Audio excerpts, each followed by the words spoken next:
The crimson alarm lights bathed the bridge of the Defiant in an ominous glow as Captain Adam Chen studied the tactical display.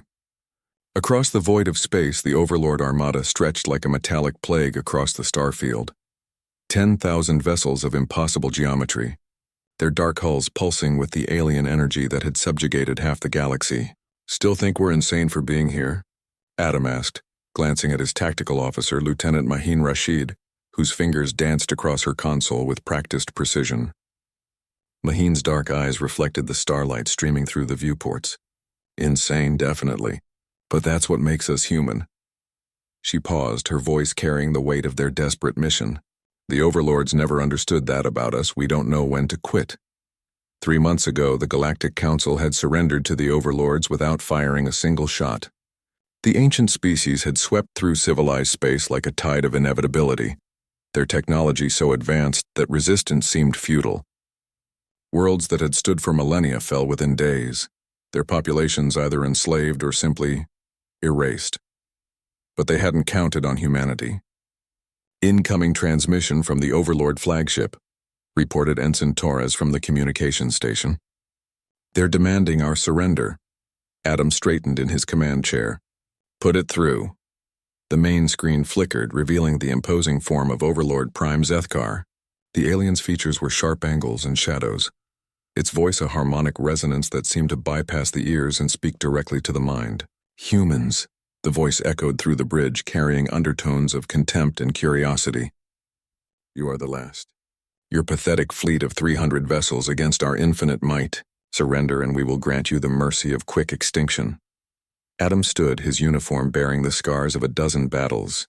"Counteroffer, Zethkar. Pack up your ships and get the hell out of our galaxy. We'll give you a 10-minute head start."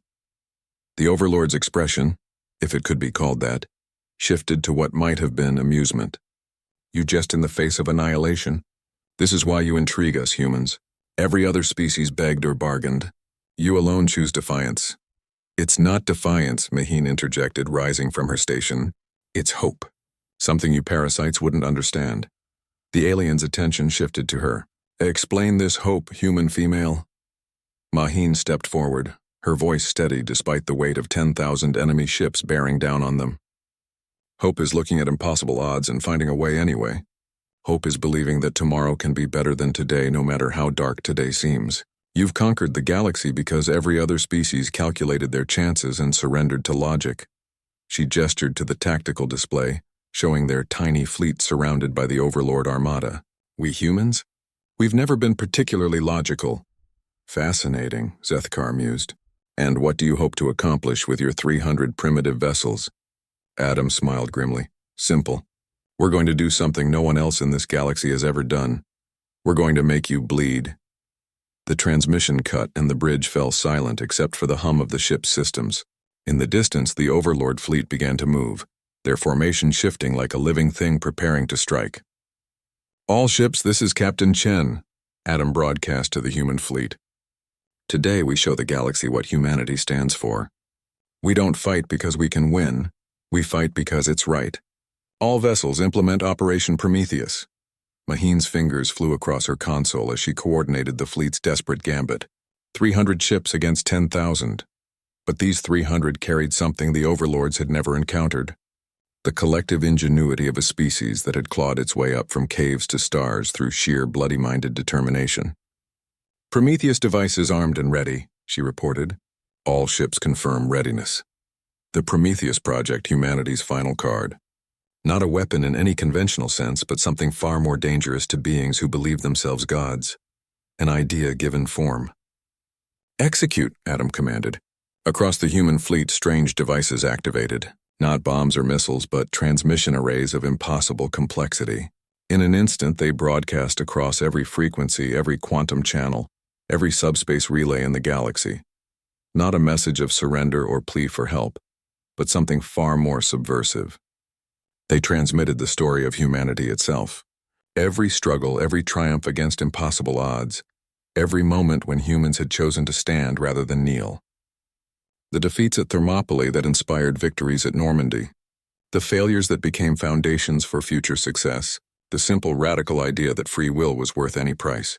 The Overlord fleet hesitated, not from confusion but from something they had never experienced: doubt. Across their conquered territories, enslaved populations began to stir as the human transmission reached them. The overlords had ruled through the certainty of their superiority.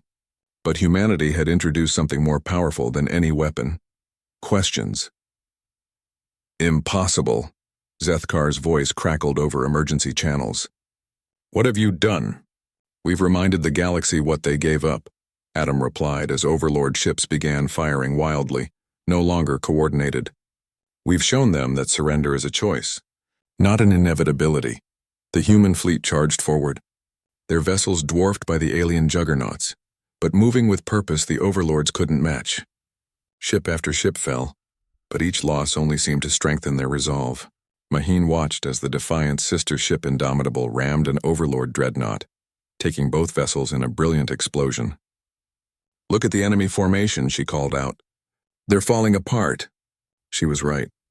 The perfect overlord coordination was dissolving as doubt spread through their ranks like a virus. For the first time in eons, they were asking themselves not whether they could win, but whether they should. As the battle raged, reports flooded in from across the galaxy. Conquered worlds were rising in rebellion. Other species, inspired by humanity's example, were taking up arms against their oppressors. Sir, Torres reported, his voice filled with wonder. We're getting confirmation from 17 sectors. The Overlord occupation forces are retreating. Adam gripped his command chair as the ship shuddered under enemy fire. Around them, the tide of battle was turning not through superior firepower, but through the simple human conviction that freedom was worth fighting for. The war that followed would indeed shatter the galaxy, but not through destruction. It would shatter the very concept that any being, no matter how powerful, had the right to rule over others without consent. And at its heart stood two humans on a bridge, proving that sometimes the greatest victories come not from those who never fall, but from those who refuse to stay down. The galaxy would never be the same, and that was exactly as it should be.